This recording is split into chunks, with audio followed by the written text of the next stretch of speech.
The mechanic's discovery, the wrench, slipped from Elena Vasquez's oil-stained fingers as the mining ship's hull shuddered beneath her.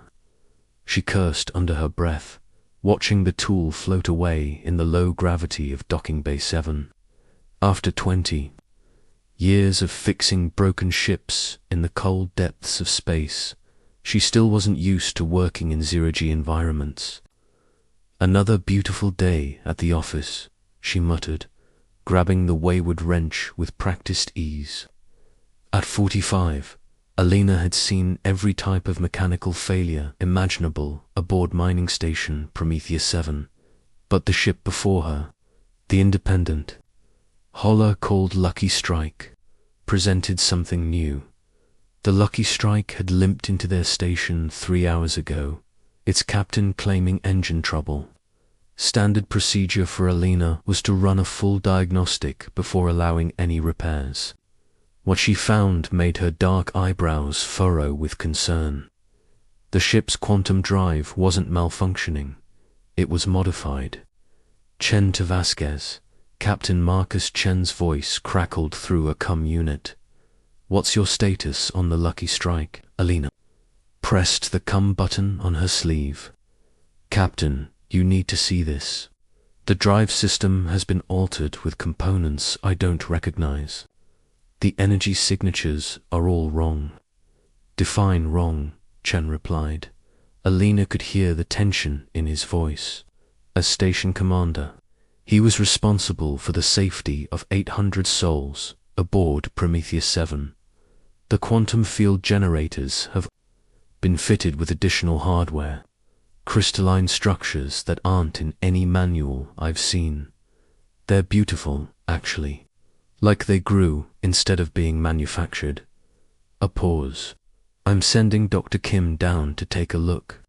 Don't touch anything else until she arrives." Elena rolled her eyes. Dr. Sarah Kim was the station's communications specialist, brilliant with signals and frequencies, but useless with a wrench. Still, orders were orders. 20 minutes later, Dr. Kim floated through the docking bay entrance, her short black hair slightly disheveled from the transport tube. Behind her came Jake Morrison, the youngest member of Elena's engineering team. At 26, Jake still had the enthusiasm that Elena remembered from her own early days in space. "Show me what you found," Dr. Kim said without preamble. Elena led them to the Lucky Strike's engine compartment. The quantum drive hummed with an unusual harmonic frequency that made Elena's teeth ache. The crystalline additions she'd discovered were more prominent now, glowing with a soft blue light that pulsed in regular intervals. "Holy stars," Jake whispered. "Those crystals weren't there when I helped you open the panel." Dr. Kim pulled out her scanner, running it over the mysterious components. "Elena, these aren't just modifications. They're integrated into the ships. Systems at a molecular level. The quantum field is being modulated by these crystals to produce a specific frequency signature." "What kind of signature?" Elena asked, though she was beginning to suspect the answer. "A beacon," Dr. Kim said grimly. "This ship is broadcasting a signal into deep space. Has been for months, according to these readings." Elena felt a chill that had nothing to do with the station's recycled air. Broadcasting what? Before Dr. Kim could answer, alarms began blaring throughout the docking bay. Emergency lighting bathed everything in red, and Captain Chen's voice echoed through the station's communication system. "All personnel to emergency stations. We have multiple contacts approaching from the outer system. This is not a drill." Elena's hands moved automatically, shutting down the Lucky Strike systems. As the quantum drive powered down, the crystalline components began to spark and smoke. "Fire suppression," she shouted to Jake, who was already reaching for the emergency extinguisher. The foam covered the crystalline structures, smothering the electrical fire that had erupted from the alien modifications. As the last sparks died, Alina noticed something that made her blood run cold. The beacon signal that Dr. Kim had detected was gone. Kim to control. Dr. Kim spoke into her comm unit. The signal from the Lucky Strike just went dark. Whatever was broadcasting has stopped. Captain Chen's response came immediately. The approaching contacts just changed course. They're accelerating toward our position. Alina stared at the foam-covered crystals, understanding dawning on her like a cold sunrise. We didn't stop a beacon, she said quietly. We stopped a camouflage system. What? Jake asked, his young face pale in the emergency lighting. The signal wasn't calling them, Alina explained, her mind racing through the implications. It was hiding them. Those crystals were masking their approach by making them appear to be background radiation or space debris. Dr. Kim's scanner was going crazy now, picking up energy signatures from across the system. Elena's right. I'm detecting at least 30 vessels that weren't there 5 minutes ago. They're all around us. Alina wiped foam from the damaged crystals, studying their construction. The technology was unlike anything in human databases, but she recognized the principles. Quantum field, manipulation, frequency modulation, energy, distribution networks. Whoever built these understood physics at a level that made human technology look primitive. We need to get to the control room, she said, carefully extracting one of the intact crystals. Captain Chen needs to know what we're dealing with. The three of them made their way through corridors filled with running crew members. Emergency protocols were in full effect, with non-essential personnel securing themselves in safe rooms while the technical staff reported to their stations. The control room was a hive of activity when they arrived. Captain Chen stood at the central console, his graying hair slightly mussed from running his hands through it. The main screen showed a tactical display of the Prometheus 7 system, now dotted with red contacts that hadn't been there an hour ago. Report, Chen said as Alina approached. Captain, the Lucky Strike was equipped with alien technology designed to hide the presence of a fleet, Alina said, holding up the crystal. When I put out the fire, I accidentally shut down their cloaking system. Chen stared at the crystal, then at the tactical display. You're telling me we've been surrounded by an alien fleet, and they've been invisible until now? That's exactly what I'm telling you, Alina replied. And sir, there's something else. The level of technology integration. I saw suggests they've been studying our ships for a long time. They know our systems better than we do. Communications Officer Reynolds looked up from his station. Captain, we're receiving a transmission from the lead vessel. It's in English. Put it through, Chen ordered. The voice that came through the speakers was clearly artificial, but it carried inflections that suggested intelligence and purpose. Prometheus 7, this is the vessel harmony of the collective. We mean no harm to your people. We wish to communicate with the individual responsible for deactivating our observation post. Alina felt every eye in the control room turn to her. That would be me, she said, stepping forward. You are the one called Alina Vasquez, Chief Maintenance Engineer, the voice continued. Your technical skills have been observed and evaluated. Over the past 18 months, we have been impressed by your species' ability to adapt and improve upon existing technology. 18 months, Alina whispered. They've been watching us for 18 months. We have been monitoring several human installations throughout this sector, the voice confirmed. Your species shows remarkable ingenuity in mechanical problem solving. This is a trait we find valuable. Captain Chen stepped forward. What do you want from us? We represent a collective of species dedicated to the advancement of technology and the peaceful exploration of the galaxy. We extend an invitation for humanity to join our collective. Your mechanical aptitude would be welcomed." Alina stared at the crystal in her hand, understanding flooding through her. The modifications to the lucky strike weren't just for observation. They were a test. "Correct," the voice replied. "We wished to see how your species would react to unfamiliar technology." "Your response, Alina Vasquez, was exactly what we hoped for. You did not destroy what you did not understand. You studied it, learned from it, and ultimately mastered it." "But I destroyed your cloaking system," Alina protested. "You did what any competent engineer would do when faced with a fire hazard. The fact that you recognized the true nature of the technology afterward demonstrates the analytical thinking we value." Jake stepped forward. "What happens if we refuse your invitation?" Pause. Refusal is not an option we typically encounter. Most species recognize the benefits of joining our collective. However, we are not conquerors. We are teachers and students both. Alina looked around the control room at her colleagues, her friends, her family. The people of Prometheus 7 had become her world over the past 2 decades. The thought of leaving them, of humanity being absorbed into some alien collective, filled her with dread.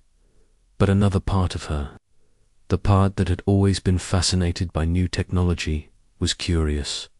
What could they learn from these beings? What wonders might await? Humanity among the stars. How long do we have to decide? Captain Chen asked.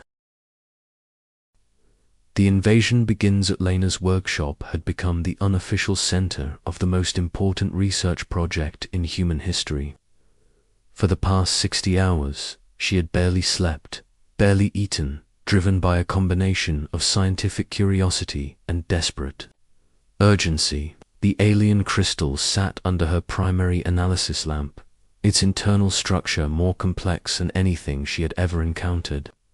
"The crystalline matrix isn't just storing energy," she explained to the assembled group.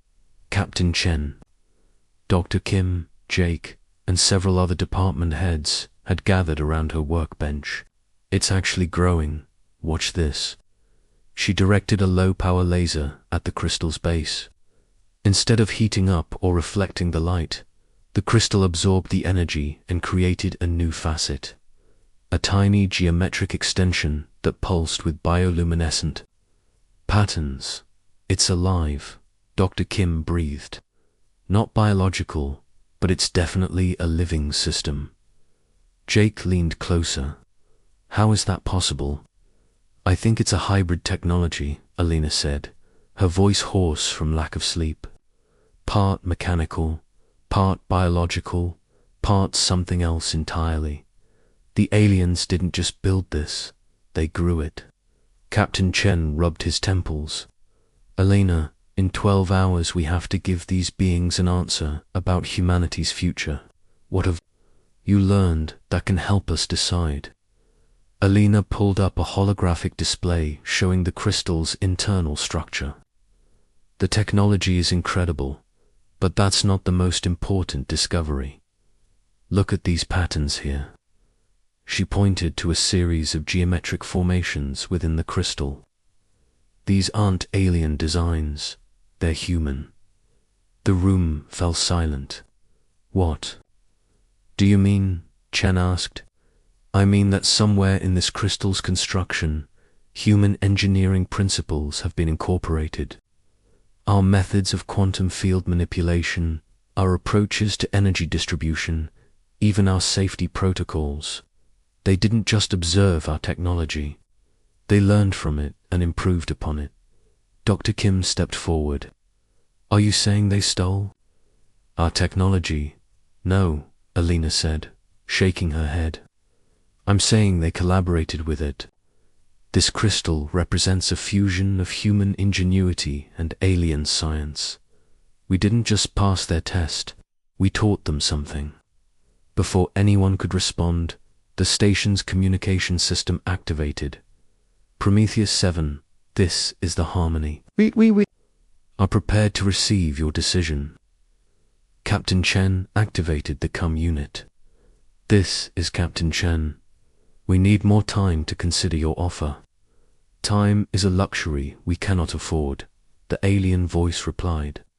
Our presence in this sector has been detected by others. We must depart within the next 6 hours. Others? Chen asked. There are those who do not share our peaceful intentions regarding your species.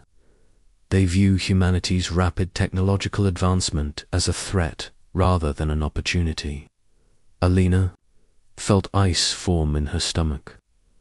Captain, ask them about the crystal. Ask them why it contains human engineering principles. Chen relayed the question. The pause that followed was longer than usual. Elena Baskis. You have discovered the truth, the voice finally said. The crystal you hold was not created by us alone. It was created by a human engineer named David Park, working in collaboration with our collective 73 years ago. The room erupted in whispers. Elena's mind raced. David Park was one of the early pioneers of quantum drive technology. He disappeared during a deep space exploration mission in 2087. He was not lost, the voice continued. He was recruited. David Park became the first human member of our collective. His insights into mechanical problem-solving revolutionized our approach to technology. The crystal you hold represents his legacy. Jake stepped forward. What happened to him? He lived a long and productive life among us. Before his death, he asked that we seek out others of his species who shared his passion for discovery and innovation. You, Alina Vasquez, are the first we have found who matches his capabilities. Alina stared at the crystal, understanding now why it had seemed so familiar. The engineering principles weren't just human. They were the work of a legendary figure. In human technological development, the hostile species you mentioned, Captain Chen said. What threat do they pose? They call themselves the Purifiers. They believe that any species capable of rapid technological advancement will eventually become a threat to galactic stability. They have destroyed 14 civilizations in the past 1,000 years. Dr. Kim gasped. Genocide. Complete eradication, the voice confirmed. They are aware of humanity's existence and are mobilizing a fleet to eliminate your species. Our collective has been monitoring their movements. They will arrive in your solar system within 10 standard years. The control room fell silent as the implications sank in. Alina looked around at her colleagues, seeing the fear and uncertainty in their faces. But she also saw something else: determination. What would joining your collective mean for humanity? She asked. Those who join us are relocated to protected worlds within collective space. They contribute their unique skills and knowledge to our shared technological advancement. In return, they receive protection and access to technologies beyond their current understanding. And those who refuse. Another pause. We cannot force cooperation. However, we also cannot provide protection to those who choose to remain independent. The Purifiers will find Earth within a decade. Captain Chen looked around the room, then back at the communication console. We need to contact Earth. Humanity deserves to know about this choice. Communications with Earth are no longer possible, the voice said. The Purifiers have placed monitoring stations throughout your solar system.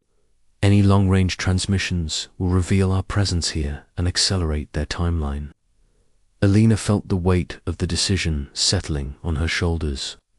As the senior engineer on Prometheus 7, her technical expertise made her opinion crucial. But this wasn't just about engineering anymore. This was about the survival of the human species. The people on this station, she said, if we agree to join your collective, what happens to them? They would be relocated to a collective world suited to human physiology. They would be free to pursue their interests and contribute to our shared knowledge. However, they would never be able to return to human space. Jake looked stricken. What about our families on Earth, our friends? That is the sacrifice required, the voice replied. Those who join the collective must leave their former lives behind. It is the only way to ensure the security of collective space. Alina closed her eyes, thinking of her sister Maria back on Earth, of her young nephew who loved to hear stories about life in space. Would she ever see them again? Would they survive the coming purge? There is another option, the voice continued. The collective occasionally accepts individuals who serve as ambassadors to their home species. These individuals receive collective technology and training, then return to help their people prepare for the coming challenges. Prepare how? Captain Chen asked. By accelerating their technological development, by teaching them to hide their presence from the purifiers, by buying them time to develop their own defenses. Alina opened her eyes, looking at the crystal in her hands. The faceted surface reflected the workshop lights, creating patterns that seemed to shift and change as she watched. I'll do it, she said quietly. Alina, no, Jake protested. You don't know what you're volunteering for. I know exactly what I'm volunteering for, she replied, standing up. I'm volunteering to save humanity. Captain Chen stepped forward. Alina, this is bigger than any one person. We need to vote on this as a community. With respect, Captain, there's no time for democracy. The alien fleet is leaving in 6 hours. If someone doesn't go with them, humanity won't have a chance against the purifiers. Alina turned to the communication console. I accept your offer to serve as an ambassador.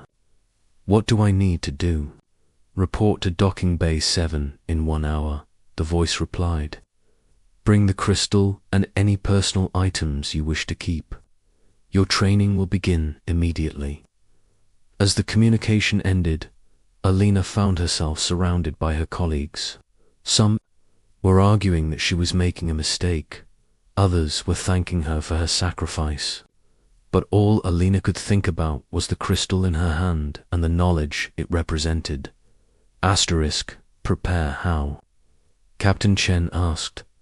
By accelerating their technological development, by teaching them to hide their presence from the purifiers, by buying them time to develop their own defenses. Alina opened her eyes, looking at the crystal in her hands. The faceted surface reflected the workshop lights, creating patterns that seemed to shift and change as she watched. I'll do it, she said quietly. Alina, no, Jake protested. You don't know what you're volunteering for. I know exactly what I'm volunteering for, she replied, standing up. I'm volunteering to save humanity. Captain Chen stepped forward. Alina, this is bigger than any one person. We need to vote on this as a community. With respect, Captain, there's no time for democracy. The alien fleet is leaving in 6 hours. If someone doesn't go with them, humanity won't have a chance against the purifiers. Alina turned to the communication console. I accept your offer to serve as an ambassador. What do I need to do? Report to Docking Bay 7 in 1 hour, the voice replied. Bring the crystal and any personal items you wish to keep. Your training will begin immediately. As the communication ended, Alina found herself surrounded by her colleagues. Some were arguing that she was making a mistake. Others were thanking her for her sacrifice. But all Alina could think about was the crystal in her hand and the knowledge it represented. An hour later, she stood in docking bay 7 with a small bag of personal belongings. The lucky strike had been replaced by a sleek vessel that seemed to bend light around its hull. As she approached, a door irised open, revealing an interior that was both alien and strangely familiar. Alina Vasquez, a figure emerged from the ship's interior. It was humanoid, but clearly not human, with elongated limbs and skin that shifted color like oil on water. I am Coordinator Zeph. I will be your guide in the collective. Alina took a deep breath and stepped aboard. As the ship lifted off from Prometheus 7, she pressed her hand against the viewport, watching the mining station grow smaller beneath them. The training will be difficult, Zeph said. You will learn technologies that your species has never dreamed of, but you will also carry a great burden. The knowledge you gain must be used wisely. How long do I have? Alina asked. By our calculations, the purifiers will reach Earth in 8 years, 3 months, and 17 days. In that time, you must learn everything we can teach you, return to human space, and help your people prepare. Alina nodded, turning away from the viewport. Somewhere behind them, her friends and colleagues were already beginning the long journey back to Earth to spread the word about humanity's coming trial. And somewhere ahead lay knowledge that could save or doom the human race. The future of humanity rested in the hands of a mechanic who had only wanted to fix a broken ship. But as Alina had learned long ago, sometimes the most important repairs were the ones you never saw coming.